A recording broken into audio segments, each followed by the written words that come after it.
Yeah, and I thought we had lethargic energy at the start. I don't know why that was, but we did. And then I thought we just did enough in that half. Peyton and Jamal got us to 60 points in the half, and it wasn't a great defensive effort, I didn't think. I thought our activity was very limited. But when you stay in the game, I thought the second half, the activity really picked up, with our hands, and obviously they killed us on the glass. And let's just be honest, I'm playing some really small lineups, and they're trying to block out Misi, Zion. I mean, these are some big human beings. So we just had to scrap, and I think if you look at it, 15 offensive rebounds, but they were 7 for 16 in those opportunities. So it means that you're fighting after the fact, and you're doing your best. So the stat just keeps, it's just been so apparent as of late, only 7 turnovers for 4 points. That's been the key for us. Getting shots up to the rim obviously gives you a chance to make them, but more importantly, to get back and try your best to guard. In the second half, our activity was tremendous, and Aaron did a really good job walling up at the rim, with that small ball lineup. Scott mentioned in the broadcast that pass Jamal had to AG in the final seconds was fantastic. What is it about your team now in clutch time? You've won 5 of your last 6 clutch games. Yeah, I think it's allowing your offense to be creative, but your defense is what keeps you in it. You get the stops late, and now they have to scramble. When you have an advantage in the score and they're bringing 2 people on the ball, it's going to lead to good things. I actually thought the play that I was so impressed by, we didn't make the shot, but we got people involved in Jamal's pick and rolls, and Jalen Pickett comes up and sets it, finds the pocket, rolls and finds Peyton Watson for a wide open 3. That's just how we have to play.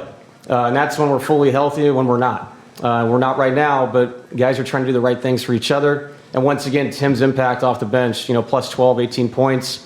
We can run offense through him as well. So it just was a very cool team win, and a night, to your point, where we just could not get a rebound, secure a rebound. But we did enough, taking care of the ball, shot the ball well, and got enough stops at the end. We keep, because the All-Star game is coming up, keep talking about Jamal, another feather to say, hey, by the way, don't forget this guy. Too soon to start talking about Tim Hardaway as 6th man of the year? No. And how about Tim Hardaway in the 3-point competition? I think he deserves it. I think Jamal Murray deserves it. It's just, what Jamal's doing is, look, if there's guys having better years out there, bring it to my attention. He's been incredible, the efficiency. And, I don't want to not mention somebody, because everybody played well tonight, but Jalen Pickett did a huge 3, 4 for 7 from beyond the arc, helped us run our offense, got Jamal off the ball. So just everybody that played, I just thought they impacted the game in some way. Tim as the 6th man of the year, it makes a lot of sense with his impact on our team so far, especially with the injuries we've had and what he has done for us in the minutes he's playing. He's not old, but he's not young, and he's playing a lot of minutes. So, just proud of the group. Can you describe the evolution of Peyton Watson's mid-range game, what we're seeing right now? Yeah, it's just ultimate confidence. And what I really like about it is I don't see it early in the clock. I think he's being smart about that. He drove and kicked well tonight, had 5 assists. But I think low clock, just like Jamal, you have to have guys that can go make a play. And he's been doing that over the course of these last 5-6 games. So, I don't know, I just told him in there, it's funny, you go through this, and it's easy to remember the Philly game, but to look at this whole thing, we've won 4 out of 5 games with a lot of different lineups against some good teams. I really like this team they have here. A lot of youth that can really play. So just a really quality win going into a really tough back-to-back tomorrow. How do you think the minutes distribution went for your team tonight, knowing that you're playing Dallas tomorrow?